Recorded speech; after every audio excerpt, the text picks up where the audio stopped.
ಇವಳೇ ಸಿಕ್ಕಿದಳು. ಎಷ್ಟು ಹುಡುಕಿಸಿದೆ ನನ್ನನ್ನು. ಇಂಥ ರೂಪಸಿಯನ್ನು ಒತ್ತಿಕೊಂಡು ಬಂದಿದೆಯಲ್ಲ. ಏನು ರೂಪ, ಏನ್ ಲಾವಣ್ಯ, ಏನು ಮೈಮಟ. ನನ್ನ ಕೋಪವನ್ನು ಶಮನ ಮಾಡಿದ ಈ ನಿನ್ನ ಚೆಲುವನ್ನು ಇದಕ್ಕೂ ಮೆಚ್ಚಲೇಬೇಕು. ನಿನ್ನ ನಾಲಿಗೆಯಿಂದ ಉಚ್ಚರಿಸುವ ಹುಚ್ಚುತನವನ್ನು ಬಿಟ್ಟು ಬಿಡು. ಎಚ್ಚರಿಕೆ. ಬ್ರಹ್ಮಾಂಡವನ್ನೇ ಬುಡಮೇಲು ಮಾಡುವ ಈ ಗಂಡದೆಯ ಪ್ರಚಂಡ ಪರಾಕ್ರಮಿಗೆ ಎಚ್ಚರಿಕೆ.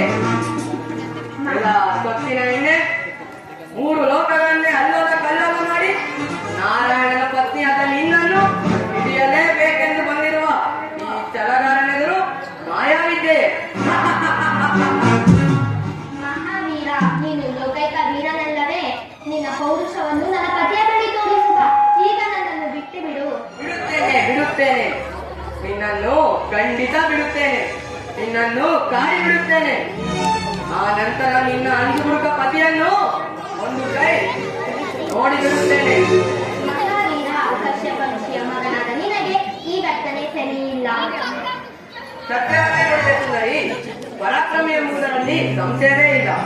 ಅದೆಲ್ಲ ನನಗೆ ಬೇಕಿಲ್ಲ. ಈಗ ಸುಮ್ಮನೆ ನನ್ನೊಡನೆ ಬಾ.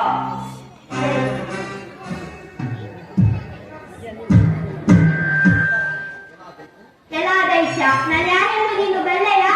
ಓಹೋ, ಬಲ್ಲೆ. ನೀನೊಂದು ಹೆಣ್ಣು. ನನ್ನ ಶತ್ರುವಿನ ಪತ್ನಿ ಎಂದು ಚೆನ್ನಾಗಿ ಬಲ್ಲೆ. ಪಾಪಿ, ನನ್ನನ್ನು ಕೆಣಕಿದರೆ ನೀನು ಸರ್ವನಾಶ. ನಿನ್ನ ಮೂರ್ಖತನ ಅತಿ ಆಯ್ತು. ಈಗ ನನ್ನೊಡನೆ ಬರುವೆಯಾ? ಶ್ರೀಹರಿ ನಾರಾಯಣ.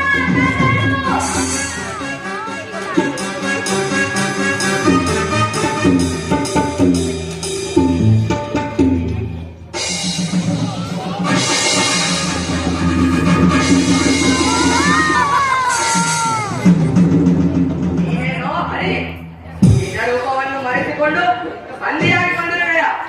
ನಾಚಿಕೆ ಆಗುವುದಿಲ್ಲ ನಿನಗೆ?